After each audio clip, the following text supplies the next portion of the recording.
Welcome back to another amazing episode of Trailer Trashing, the podcast where we watch movie trailers, critique them, trash them, the whole thing.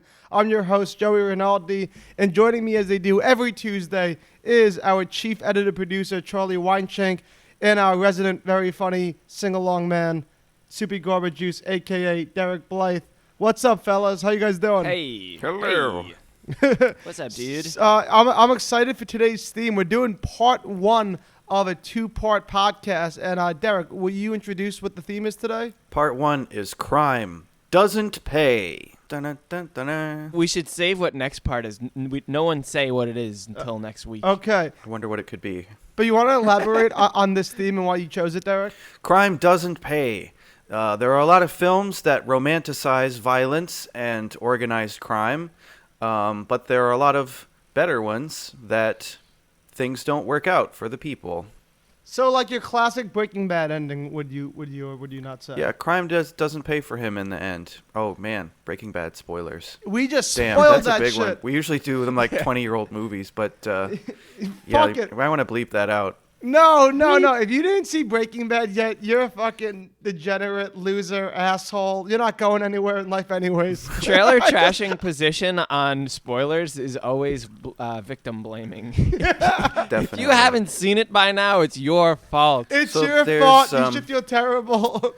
There's a lot of like violent movies where the violence directly benefits them, like Boondock Saints or The Matrix, or I guess you could make an argument for Godfather. Did you say The Matrix? Yeah, like they shoot their way through and win. That's Oh, not crime because it's But that's not lawless. crime. That's just violent, man. Like, All get right. out of here. It's violence anyway. So the theme should be called "Violence Doesn't Pay." Then, if that's what you want to do. I don't know. You talk now. Are you mad at me? I'm gonna go to my unhappy place. Oh, come back, baby. Come back, please. Baby, come I'm back. unhappy. Come on. I'm unhappy. My friends will mean to me. Is that Roger Rabbit? What voice are you? Oh, As his groin my voice. groin hurts. No, but My ass. Derek, like I can't tell when you're being sad or not because like you go into these really hilarious voices and like part of me like wants to like feel bad, but the other half of me's laughing like. My normal voice is my sad voice. Oh. All right. Okay. Matrix, bad example because it's weird. But say like, most everyone dies in like The Godfather, but it really romanticizes that culture. And I guess it works out for Al Pacino in the first one.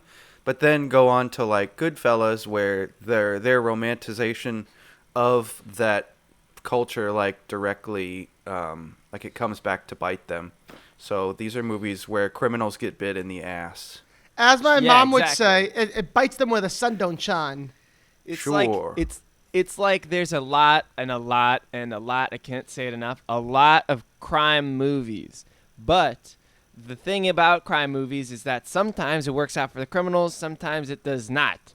But I understand why Derek brought up violence, though, because based on the fun facts alone, there is so much violence that we have to cover in today's episode. Violence is tradition of cinema. War American is cinema. good. War is good. It's not exclusive to American cinema, though, Joey. It's literally just since the dawn of entertainment, there's been violence as entertainment. I mean, like Since the dawn of Bloodsport. entertainment, there has been violence as entertainment. Did you say Bloodsport? Exactly. Yeah, Bloodsport is violent entertainment. I don't want to get too far down this conversation about violence, but I feel Violence. like in America specifically, we have like a love for violence. Like you can there's like PG-13 movies that would be like rated R or not even shown in most countries because of how violent they are in America. Like we really just accept the most Give me violent. an example. Like You could. just- It would be more easy to get an R rating for showing a titty or saying fuck or Yeah, it's booger true. ass nerd. Yeah. Than it would be for just shooting someone in the head.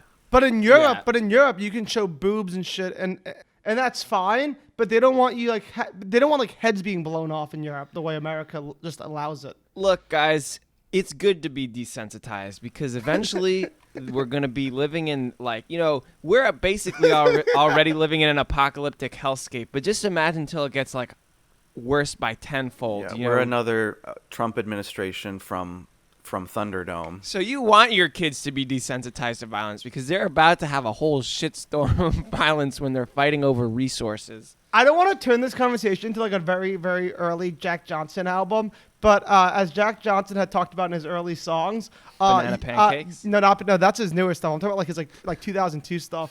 He had these like songs where he would argue that maybe it's the violence on TV that has a correlation with all the violence happening in the world. So think about that, Charlie. But let's not have that conversation. We're talking about movie trailers. I refuse to think about that, Joey. And let's not talk about that. Let's talk about movie trailers. And Derek chose the first trailer today, which is The Public Enemy from 1931. It's pronounced public. The public enema. And it's directed by the famous William A. Wellman, starring Gene Harlow.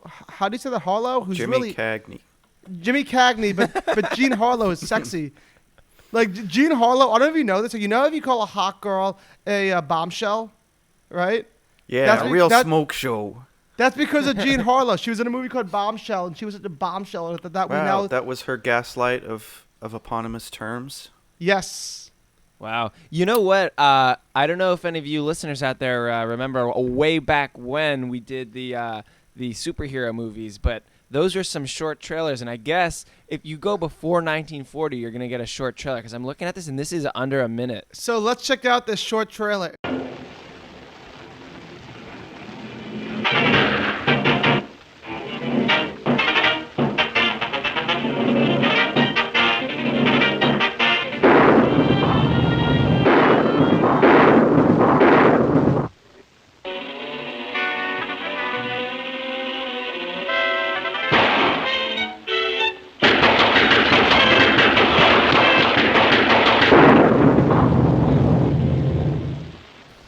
Wow. Charlie, you need to leave Derek's voice in the podcast because without Derek's voice, there is literally Nothing. nothing for the audience who is listening to this podcast to get. Because it was basically a silent picture of a movie trailer. Charlie, break it down. I wouldn't even call that like a movie trailer because you didn't get any idea of what was going to, like, the visuals really didn't show anything from the movie, I don't think, right? Like, I haven't seen this movie, but I could imagine it wasn't like It has guns, but cartoons. not animated guns. Yeah. I think the most generic middle school like project PowerPoint they would display for like a 7th grade like a homework assignment is more like crazier than what we just saw. My favorite part of this trailer, though, was that it sounded like the sound effects that they were using for the gunshots were really just from, like, it sounded like bowling. It sounded like someone got a strike at a bowling alley. Yeah, it did sound a lot like bowling. And that's the little video that plays the animation. Yeah. So I haven't seen this movie. The trailer showed us nothing. Like if we're just- Absolutely nothing. And I'm so sad because I really like this movie. But I'm conflicted on it because like even so I know nothing about this movie. I've never seen it, never heard about it before. But based on that trailer, I don't know what the movie's about. So that's like gonna get negative Violence. points. But it kind of got me excited to see whatever the fuck they're advertising. Like I have like this adrenaline in me now because of all those bowling sound effects and the black screen and the letters popping up. You know what? I think it was a good trailer. I think it's good. Yeah, well, I would like to say that the reason, so like I mentioned before we watched the trailer, was that in the last episode that we did, movies from the 30s, was, I believe, the superhero episode, and I think that this is just like I wasn't alive in the 30s. I didn't watch any TV in the 30s. I didn't go to the movies in the 30s, so I don't know what the spots were like for commercials. Like, I don't think maybe, anybody watched any TV in the 30s. Yeah, that's what I was saying. That's was really. there TV in the 30s? In the late 30s, it was like 2 people in New York had one. Just got personal vaudeville shows. Yeah, I think it was mostly like you would go to the movies and see like a 12-minute movie for like 25 cents, and this was like what you saw like for, watch this next week in the theaters. You would get this and then like a Mickey Mouse cartoon and then the movie. Yeah. So it's just, I think that like this is just like it's not like this is a shitty trailer from the time because there were other 2-minute trailers that like were comparable to other trailers that we watch. I think this is just what it was like. And so it was very strange because it's not what we consider to be a normal trailer because there was no content from the movie. It was just like title cards, and like really bad cardboard cutouts of stuff they shot. Like yeah. the cardboard cutout was comical. Like that's funny. I don't care. Well, the guy's in like a mafia suit and a fedora, so I guess you can gather from that it's a mafia movie. Hey, it's a wise guy cardboard cutout. Oh. What happens in this movie? Why does the crime not pay? I picked it because this movie was the very first one. Like, you have seen this movie in other movies. It got copied by like every mafia movie since. It's the guy. He's like growing up poor, and like him and his mom and his brother live in a closet, and just eat tears for breakfast. And so then one brother starts doing errand work for the mafia, and the other brother goes into law enforcement. So the one brother, the main guy, Jimmy Cagney, he rises up the ranks of Gangland Chicago, and then his brother becomes district attorney. So he starts like dressing really well and like giving his mom all this stuff, and then gets full of himself, and then they deliver his body on a forklift to her house, and she cries, and then it's over. But Wow. It was like a tale of like the evil Cautionary, brother don't do it. versus the But good. like this movie's been made 1,000,000 times over since. So yeah, so didn't pay. I there guess. was nothing telling us. The movie trailer gave us none of that. Yeah. So I mean, I gotta say, paid a little bit. Sounds like, but Well, they all pay at the beginning. yeah. That's why they keep doing it. We should have called this episode "Crime Only Pays at the Beginning." So we always get mad when a trailer doesn't like gives us too much, and now I Or too hate to be little. that guy, but this trailer didn't give us enough. It's a morsel of a teaser. Yes. Yeah. So I'm gonna give it a 5. Yeah, I'm gonna say that it's probably a middle of the road trailer for the time. I give it a 6 though because it's like, whoa, what the heck am I watching? This is so out of the ordinary. So out of the ordinary, 1 point, give it a 6. So Derek, I give it 5 shots out of 10. You hear me? 5. so I'm really disappointed by the trailer though because there's a quote that Wellman said to the producers when they asked him if he wanted to direct the movie, and his response was, "I'll bring you the toughest and most violent picture you've ever seen."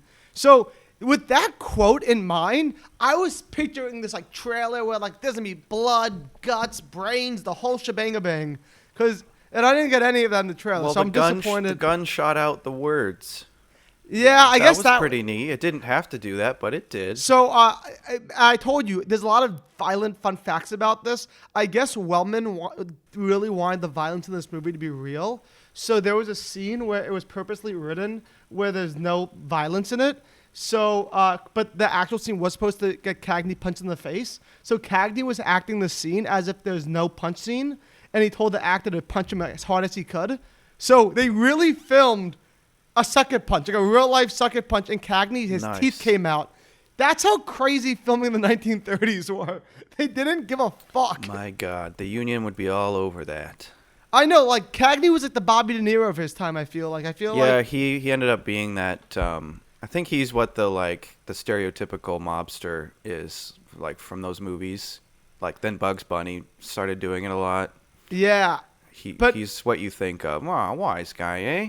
You see? Cagney is such a good actor, though. He told a reporter, even though my tooth fell out and I was in severe pain, I stayed in character and finished the scene after the punch. Is that the scene where he falls into the gutter? Yeah. Yeah, that's a good scene.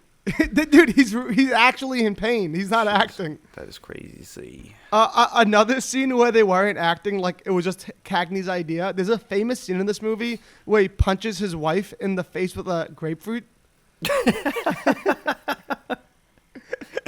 And this is the craziest thing that wasn't planned at all. Cagney told that same reporter, the same interview where I got the last fact from, he told the reporter, whenever I eat breakfast with my wife, she gets in fights with me, and she always eats grapefruit. I always want to take that grapefruit and hit her in the face with it. So I finally got to live my fantasy in this movie. Oh, grapefruit fantasy. We all want to punch people with grapefruit. Dude, domestic violence in the 1930s cinema was just out of control. Well, I think it was generally something that was that they they had to deal with. Also, the thing is, violence in like the violence in these kind of movies from the 30s, it was violent and definitely domestic violence. So I want to say about before, like the gunshot violence and all that. They didn't have like gore back then. It was like, you know, like the guy falls over and like he got some like maple syrup with red food dye on him. You know what I Right. mean? It was the toughest and most violent picture you ever did see, Charlie Weinschenk. I'm gonna say that quote this throughout this whole podcast. Sweet Jiminy Moses, that gun was pointed right at me. Wait, Roger Ebert. They pointed the gun, and for a second, I ducked. Whoa. Whoa! Jesus Christ and all his carpenter friends. So let's get your Rotten Tomato guesses, you chooches. And I have a feeling you both are gonna get this one wrong, I feel like I have no idea how to rate a movie from the 30s, but especially I off think, that trailer. Like there's no. Yeah, I have no information. I haven't seen this movie, but I gotta say, The sky is the limit. That's all I'm gonna say. It seems like it had a lasting impact on these gangster boy movies. So, what do you call it? The wise guys? The wise guy. I'll give it 85. Derek, how would you counter? I'm going to shoot for the moon with a 90, and that's a nickel you can take to the bank. So Derek won that round. Ho-ho, snick smirkety-doo. But next time I say the sky's the limit, I mean it. This has 100 rating on Rotten Tomato. Ooh. 100 rating. And 30 tomato people have, reviewed it. So that means 30 different people all gave it 100. It's 100 out of 100. It's better than a dime piece. It's the best you can get. They grapefruited the critics and the press. And Got him. And let's see what we didn't get Roger Ebert. We got Matt Zola I think Seitz. Roger Ebert was negative 10 years old. No. Yeah, but also this was in 2019. Yeah, why would Roger Ebert's website review this old ass movie? It wasn't even I don't know. It's weird because maybe like there's a time in this website's life where Roger Ebert was dead, but they needed to do content stuff, and they were like scrambling and they're like, let's just do a bunch of movies from nearly 100 years ago. Well, they probably have feel some kind of obligation to review all of the top like 100 movies of all time. Yeah. You know. This one doesn't have any stars, however. Yeah, I would do the penultimate paragraph, by the way, as Derek would say. Because I just like Very the good. first sentence. The first sentence is pretty funny. Is Cagney wearing eyeliner, or is his Ratsputin stare so Rasputin. It's a silent T, as in it's not there. Or is his Rasputin stare so challenging that it's burning holes in the screen? You get why audience went mad for Cagney as Tom. He doesn't seem to pretend. Come on. You got it. Sound it out. It's literally he doesn't seem to pretending to be Oh, dangerous. yeah. They messed up. I was trying to figure out what was going on. Yo, It was I'm just- mad it at was this just a guy because I typo. read his biography. It's at the bottom. This guy writes for RogerEberts.com, TV critic, New York, Vulture magazine. He's a Pulitzer Prize winner, and he couldn't fucking write a sentence. He doesn't Come seem on. to pretending to be dangerous. but to actually be dangerous, like an ex-convict who got out of the joint, took a couple of acting lessons, and became a movie star because he wasn't faking anything. But he was. Cagney grew up a poor Irish kid. An on New York- Irish kid. Sorry. I'm sorry. I'm sorry. Are you personally offended that they had an Irish guy playing I Italian? don't like all this Irish washing what they're doing in the motion pictures these days. Back when I was growing up, you got an Italian to play an Italian. I'm sorry. I guess not, because this was the 30s. I'm sorry. Or I'm as we'll sorry. see later, an Italian to play a Cuban. Ooh, spoiler. I like a spoiler. We certainly do. A poor Irish kid, yeah, it's true, on New York's Lower East Side, the second of 7 children, 2 of whom died in infancy. Interesting, I guess. He had a talent for street fighting and often defended his older brother Harry, a medical student.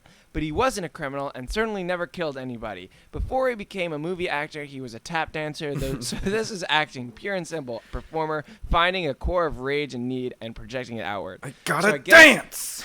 What he's saying is that this guy's just a killer actor because he played a really convincing mobster, even though, 1, he was a dancing Irish kid, and 2, I guess there's no I in between. didn't think Irish kids were allowed to dance. I don't know. I don't know if anything. this would work out like the timing of his other siblings who died in infancy. I wonder if that times out to the Spanish flu, because that one killed a lot of kids. Oh, yeah. So, in that same interview I was reading with James Cagney, Cagney was saying that he was really good friends with Jean Harlow's husband, and apparently her husband loved the scene of her getting hit with the grapefruit so much that he knew the exact time in the movie it was and would hang around a movie theater and throughout the day would go into the showing of each movie just to watch that scene over and over again. And then he would come in for that scene and walk out when that scene was over. Did he have a catchphrase like he'd pop in and just scream at like, "That's a grapefruit! You guys enjoy the rest of the movie." But as his wife, how do you think she felt that my husband was constantly watching this scene for enjoyment? Probably stopped eating grapefruit. What was the scene she got hit with a grapefruit? I think they're at breakfast and she's arguing with him about his life of crime. And boom, Superman comes in through the wall and steals the toast. I don't. Oh yeah. That was a real throwback. For some reason, I know how to say how many grapefruit is too many grapefruit in Germany. I think I got really wasted in Hamburg and I asked someone how to say it, and I remembered it ever since. Wie viele Grapefruit sind so viele Grapefruit? I heard grapefruit. So put that in your pipe and put that in your bed and fuck it. Well, it's a fun fact. It's a fun fact. I'll give it to you. So I think we really shit this movie to the ground, fought this movie to the I don't know the proper. I feel like we're done with this movie. I want We to dressed it, we undressed it, we dressed it again. yeah. I want to move on to a movie with a title that I don't know how to pronounce, so I'm not even going to try to say it. Charlie, can you pronounce the name of this next movie? I chose this one. It's a very, very, very classic noir film called Double Indemnity. So I thought Charlie wrote a typo and meant identity, which made me go on a rabbit hole on Google looking for movies named Double Identity. There's a couple out there named Double Identity, and there's nothing about them. It's hard to find any information. They must be the worst movies ever made. So I'm glad we're doing Double Indemnity. Indemnity. It's actually it's relevant to the movie, the title. Double Indemnity is something that has to do with insurance. Let's watch that trailer, boys.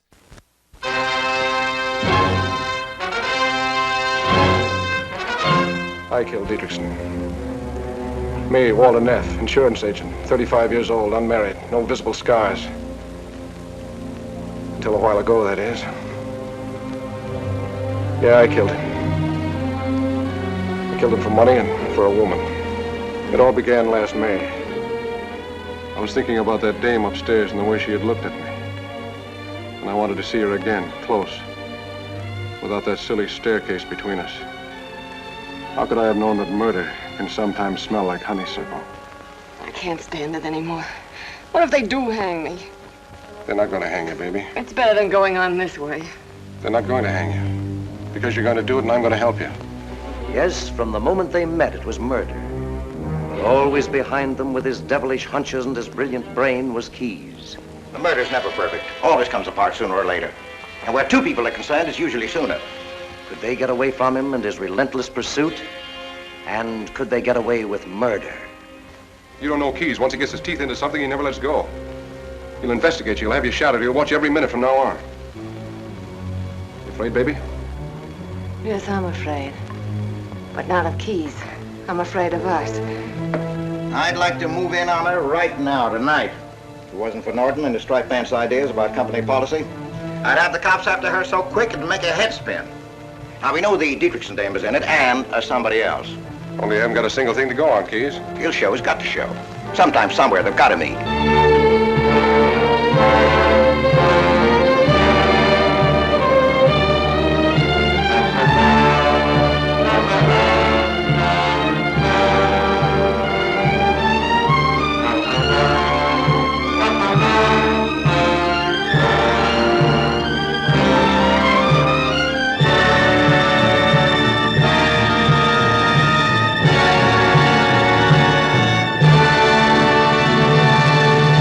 Whoa.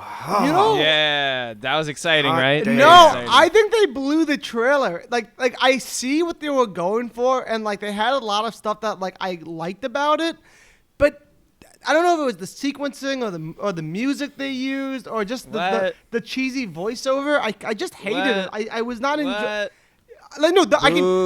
So it's Boo. weird because I can tell that the movie was a good movie from that trailer, even though that trailer sucked. Like you know, I didn't think it sucked at all. really, Derek. What did you think? July 2020. Recording another episode of my podcast in a sticky, hot basement. After the trailer, I knew Joey would have a problem. Not enough T, not enough A, he would say. No. Charlie She was was hot. No, that girl was hot. I'm a huge fan of Barbara Stanwyck. She was the thing keeping it going for me. He said excitedly, and as he did, I knew he was touching himself. I was touching my beard, asshole. I was doing the noir saxophone for you, just in case you weren't.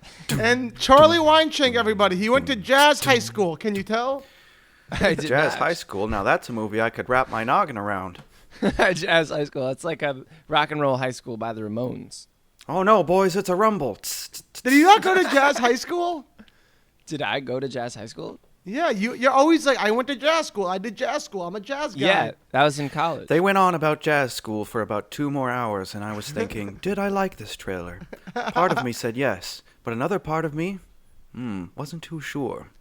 I just couldn't get that dame out of my mind. I'm gonna give it a 5, and the only reason it's getting a 5 is because I couldn't keep that dame out of my mind. I'll give it. She was hot.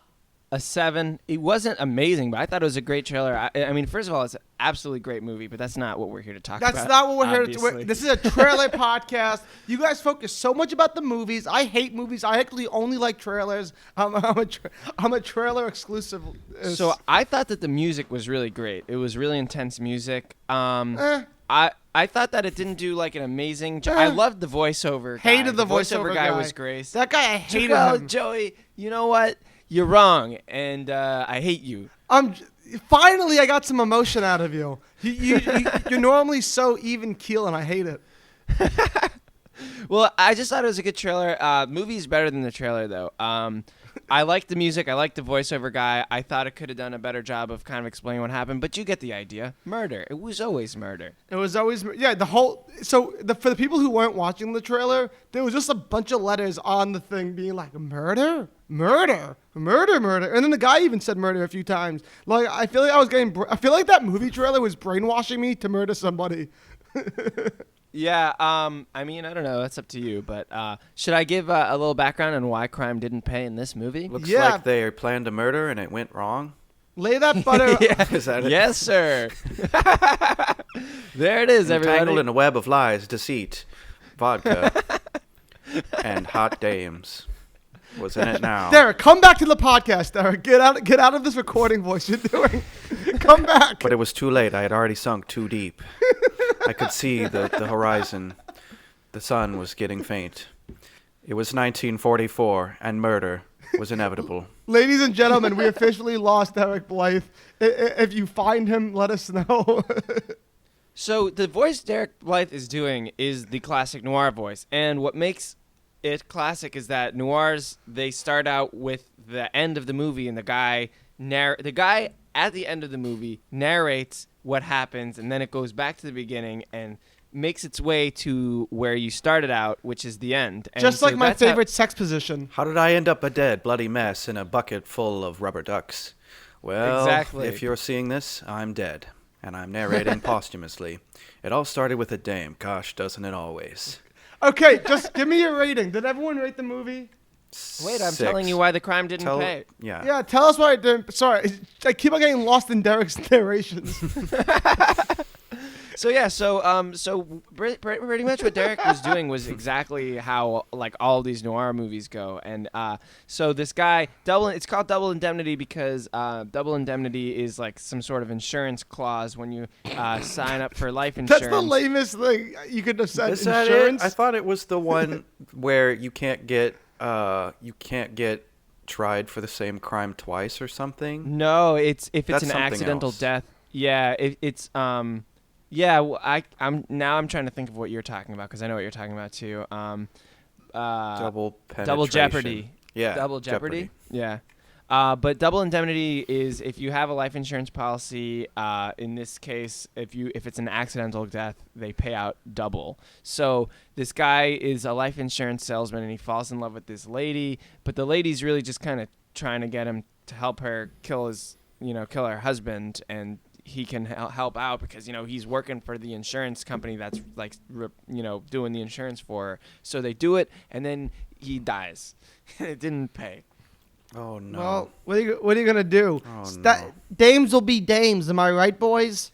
Yeah, and the thing is, you always knew it wasn't going to work out because of the beginning where he's dying and he's talking into the dictaphone. So I'm gonna give this one a 5-2. I feel the same way about this one as I felt about the last one. There's reasons that made me excited. There's reasons that made me not excited. Charlie, what's your rating?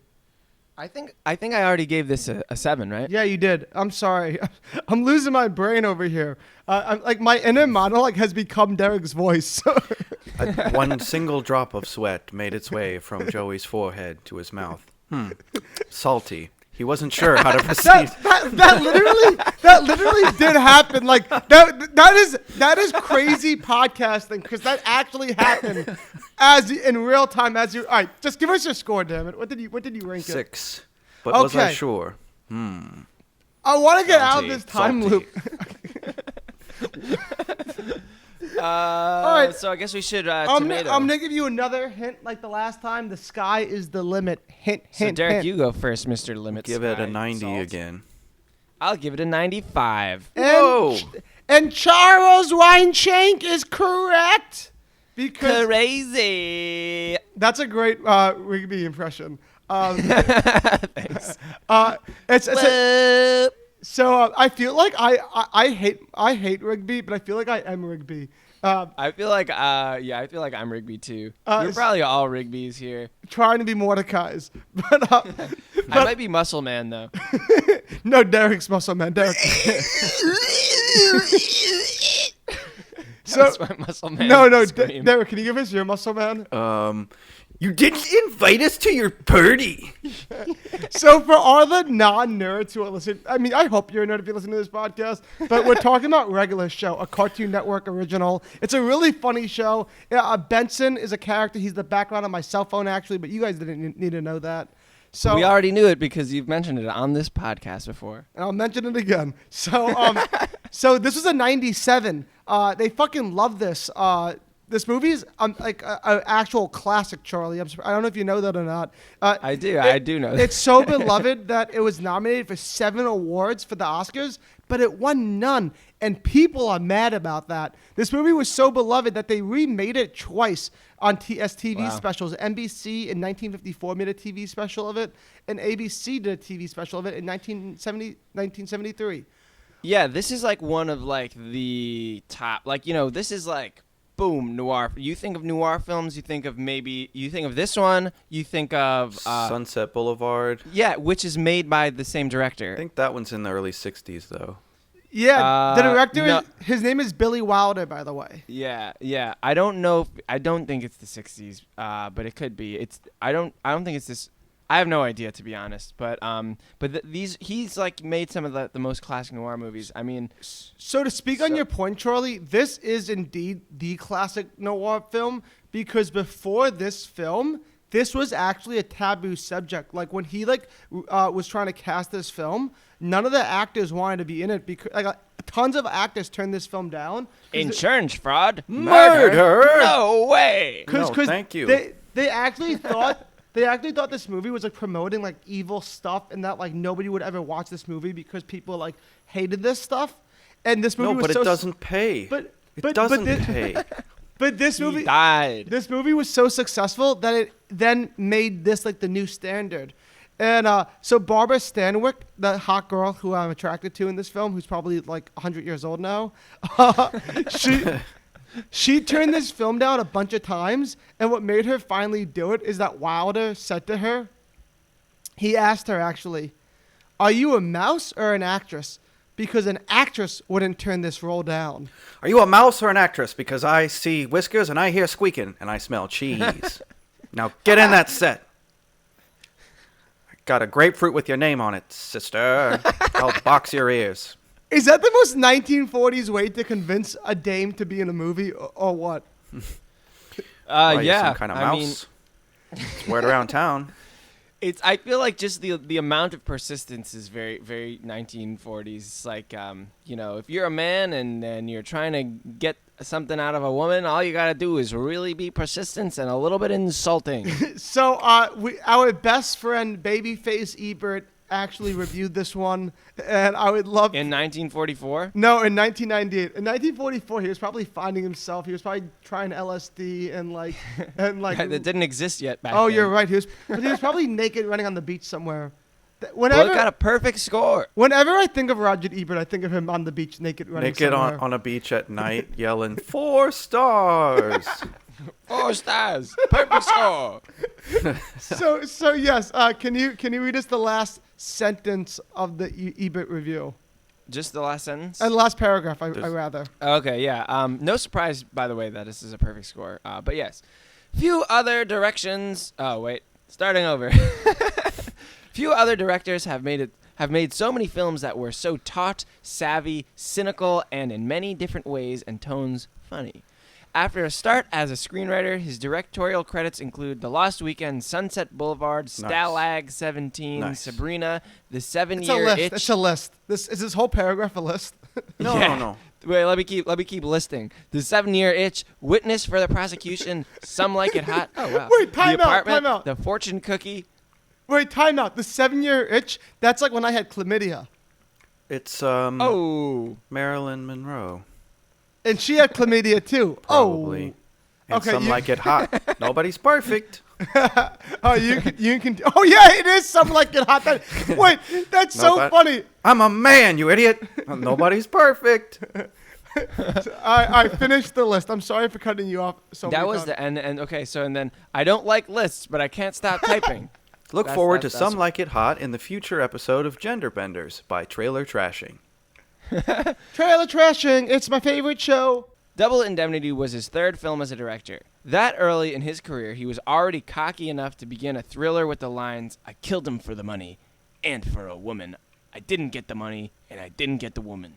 And end it with the hero saying, "I love you too," to Edward G. Robinson. That's If the you're a paragraph. trailer trasher aficionado, I'm so bad at speaking. If you're a trailer trash, if you're a trash head and you love this show, you remember Edward G. Robinson from being in Soylent Green. He was in Soylent he's Green. that guy. He's a little pudgy man. He was the guy who died like a few While days after looking at shoot- Orange. Yeah. Yeah. Yep. R.I.P. So I love that Ebert made a ridiculous list and then addressed how ridiculous the list was. I love that. Don't like Classic- this, but I can't stop typing. Like he's saying it in the noir voice. What was I doing? I'm a critic, not a lister. It was that dame again. That dame, the movie, I couldn't get her out of my head. And I couldn't stop listing other good movies. Why is saying dame like the most fun thing to call a woman? Like I It's wish a little taboo these days. Yeah, It's you're a not little supposed ta- to do it. You're not supposed to call broads dames. you're not supposed to call them broads either. Broad? What? Oh, that sounds like that's probably what the joke was. You got fucking owned, booger ass. You freaking potato. I didn't get this fun fact from a fun fact website. I got this fun fact from a Pete Holmes interview once. But Pete Holmes once said that broad used to mean a piece of meat with a hole in it. And that's a terrible thing. Is that awful? I just thought it meant like busty. Or broad, intelligent, strong-minded females. Yeah, it means wide. Broad-shouldered, Joey. I That's why they got the believe. shoulder pads in the 80s. I I'm believe. sorry. Go on. I believe it is my turn to introduce my movie. And my movie is a movie that was forced upon me my whole childhood. My dad was like, this is a great movie. My brother was like, this is a great movie. Like, everybody in my life was like, this is an amazing movie. And I watched it so many times in my childhood, and I never once thought it was good. The only thing I could describe... Really? Yeah, the only way I could describe this movie trailer we're about to watch, I remember I was playing a lot of Grand Theft Auto growing up, and when I saw this movie, I was like, oh... This Yeah. is if somebody made a movie off the video game I'm playing. The intro screen. Yeah. And so this movie is Scarface, the 1983 classic with Al Pacino, Michelle Pfeiffer, and directed by Brian D. Palmer. Scarface. Let's watch the trailer.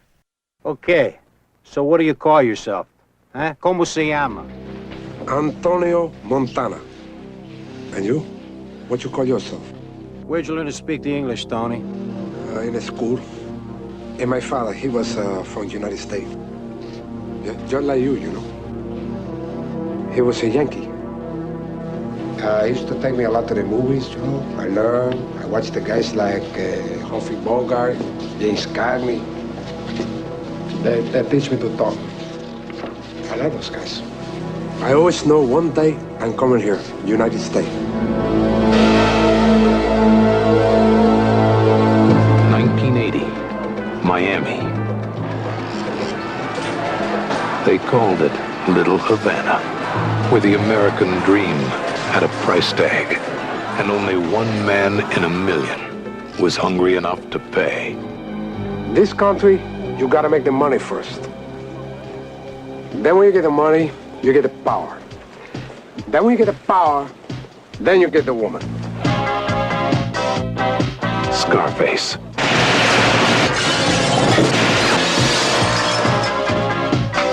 For one brief moment, the world was his.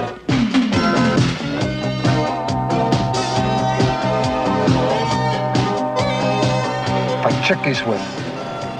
She like me. You must be kidding.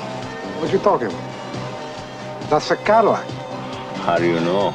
The eyes, Chico. They never lie. Man, that's the boss's lady, okay? I am the boss. That guy's soft. I like you, Tony. There is no lying in you. Here's to the land of opportunity. We do business together a long time. I know the street, and I'm making all the right connections. Remember I told you when you started, the guys who last in this business are the guys who fly straight. With the right woman, there's no stopping me. I could go right to the top. The word on the street, Tony, is you're not a small-time punk anymore. Supreme Court says that your privacy can be invaded. You shoot the house this month? You're spending a lot of money on this counter surveillance. We're doing 10 million, 15 million a month. Come on. Now, that's serious money, you know? Your bank boys gotta come down a bit. Who else can you trust? That's why you pay us what you do. You trust us. You're in good hands with us.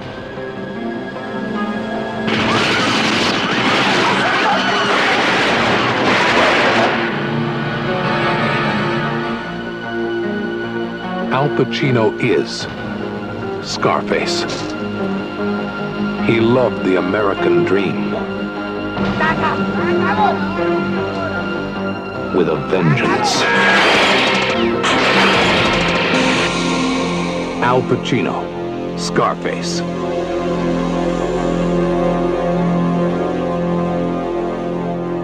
So there was wait for the synthesizer to end.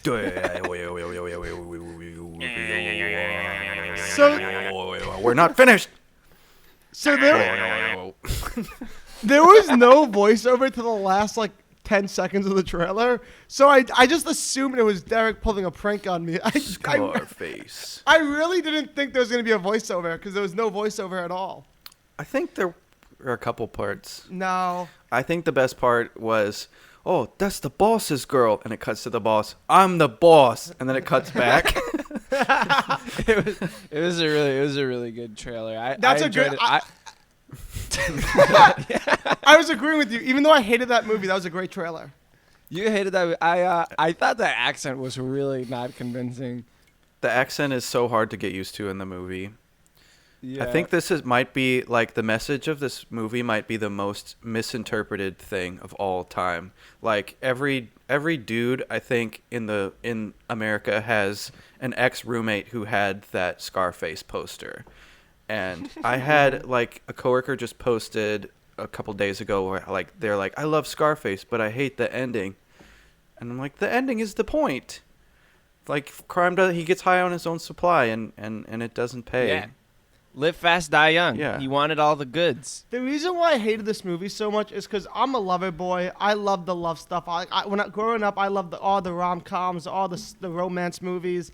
And Michelle Pfeiffer is such a sweet girl. And the girl who plays his sister in this movie is such a sweet girl. And this movie is just a womanizing brute, just having no lovey-dovey remorse at all. He's not a good guy. And the whole, he's a bad guy. And Did you miss the point too? No. I got that's why the point of the movie is why I didn't like the movie is what I'm saying. Okay. And so my whole life before I saw the movie, everybody would say to me, "You'll love this movie." There's a scene where he goes, "Say hello to my little friend," and then I watch the movie. He says, "Say hello to my little friend," and then he dies. It's not like the little friend helped. The little He friend doesn't just die. He fucking Swiss cheese dies. It's crazy awesome. Top 10 movie deaths. The So point of the good. movie is if you want to live like a fucking king like that, and you're gonna do it through crime, you're gonna pay the price. But like people misuse the quote is what I'm trying to say. People use "say hello to my little friend" as if they're gonna do something really badass and cool. But to me, that quote just means it's a death sentence. It's a death sentence of a quote. Yeah. Well, no, it was like he was like, "I'm not afraid of you. Say hello to my Yeah, little because friend." he has And that special gun, right? Yeah, and he's I guess on drugs.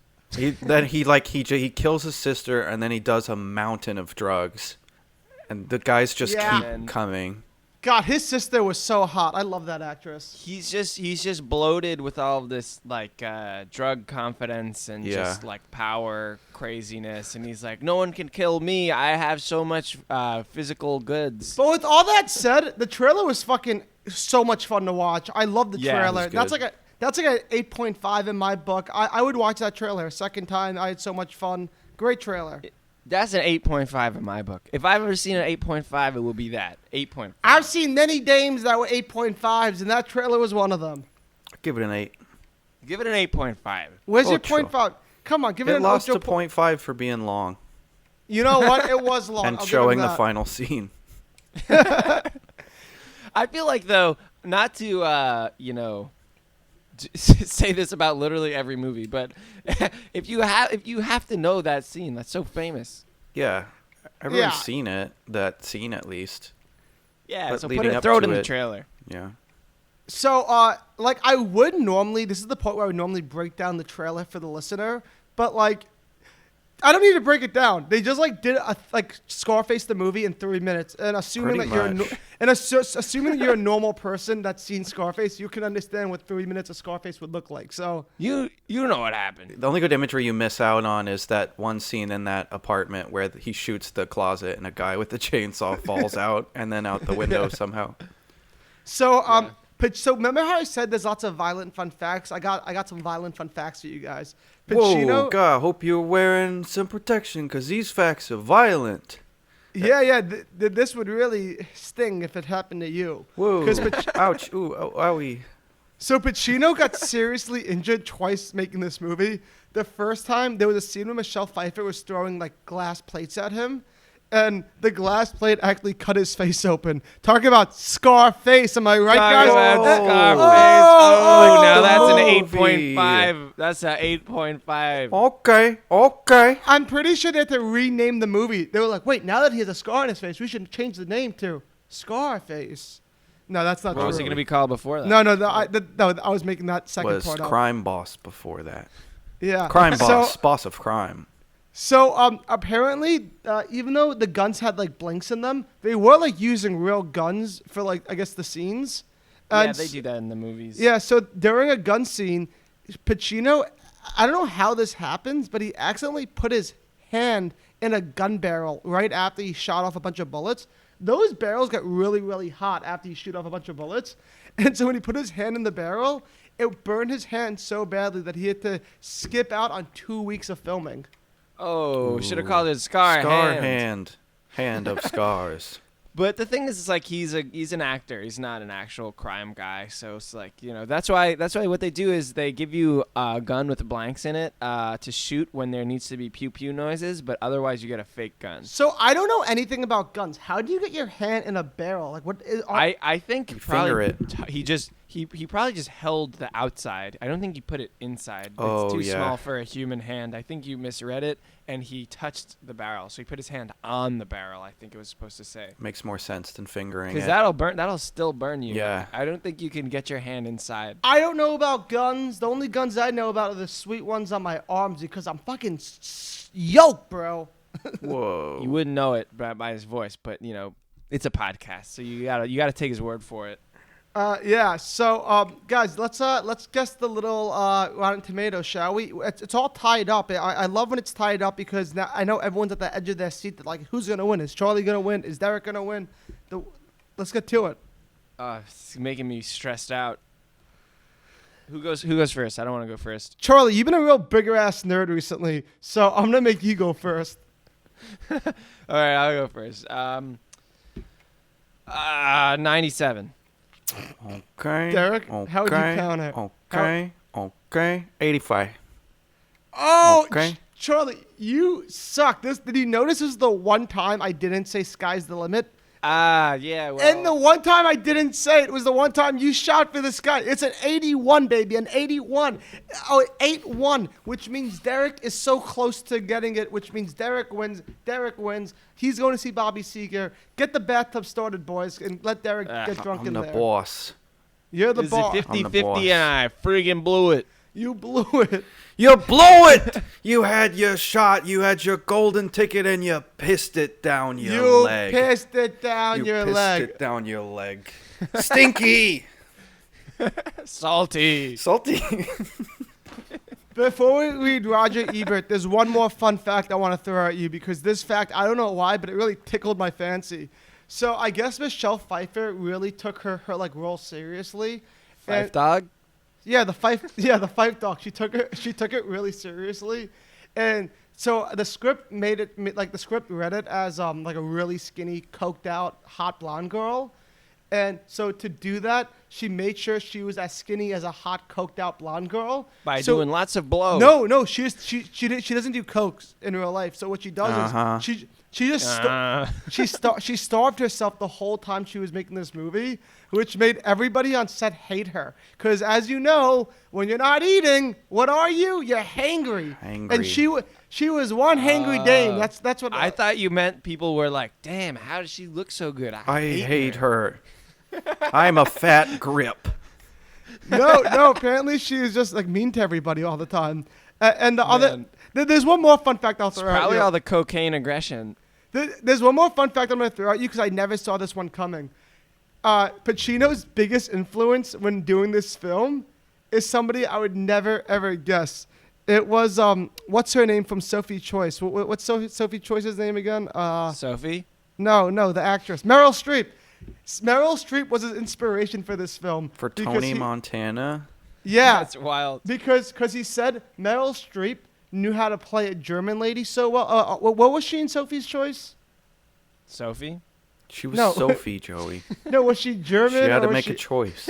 Wait, what was she? Austrian, German, something like that? I don't know what she was. I don't know the movie. I'm not going to act like I do. Because I always do that, and I don't this time. So apparently she was playing a lady that wasn't American really well. So Al Pacino studied that movie intensely. He was like, I gotta learn how to be Cuban the way she was, whatever she was. Sophie. Yeah, I gotta be as Cuban as she was Sophie. Honestly, he didn't kill it. Yeah, I don't think he was Cuban at all. The voice it's such a good performance otherwise, and the voice really, really, I don't know. I don't think it's aging well either. No. It takes a lot it's so over the top. I assumed that this was an Italian movie because of the voice. Scarface. Scarface. Charlie, can you roll us out down to Ebert Town? Roll us down I to could. Ebert Town. I could roll us down. This is, let's see. This was written in 2003. None of his movie reviews in today's episode make any sense. Yeah, I don't know. Probably, but I don't know what he was doing in '83, but probably coke on a beach, yelling 4 stars with the shovel in his hand. He was probably pissing everyone off because he was so skinny and looking hot. And then, like 2009, he's like, "Oh shit, I didn't do Scarface." By the way, this is a first paragraph read. By the way, we just. All right, this is another perfect score. It's just the first one that we did today didn't have any stars, but it's like 3 out of 3 perfect scores. You want me to do the first paragraph? Yeah, starting from the first sentence, yeah. Me, I want what's coming to me. What's coming to you? The world, Chico, and everything in it. Tony Montana. Sounds so white without him doing the voice. Say hello to my little friend. Derek, can you read that again as Tony Montana? Me, I want what's coming to me. What's coming to you? The world, Chico, and everything in it. Tony Montana. Do we even have to read Ebert's review, or is that enough for us? Do you want? Let's do the ultimate paragraph. Okay, we can read the ultimate paragraph. La última. Pacino has an extraordinary range of styles. Does he? This is range. It's like, I don't think he does. Gangster and slightly less gangster. Gangster and like gangster, but also with an accent. Did he ever do his version of I Am Sam? Like, did he ever have like one of those movies where he played someone slow, or no? Oh. Wait, he can also do a cop. I've seen him do a cop. Right. That's range. So finish the paragraph, Charlie. And a pitch-perfect ability to evoke them. There is no such thing as the Al Pacino performance because there are too many different kinds of them. This That's is right. wrong. We just This listed is all wrong. 3 of them. This is so wrong. Here he plays Tony Montana on an operatic scale as a man who wants more and more and is finally killed by his own excess. Hey, we were just talking about that. Crime doesn't pay, boys. In the final sequence, he has a pile of cocaine on his desk, and he plunges his nose into it as if he's trying to inhale life itself. That was my impression. Okay. Pacino plays part of that scene with white powder stuck to his nose. The detail is often parodied, but it was a correct acting choice, showing a man who has become heedless of everything except his need. If Pacino goes over the top in Scarface, he does. Sorry, I can't keep that one together. That's because the character leads him there. Over the top is where Tony Montana lives. Yeah. Yeah. Okay.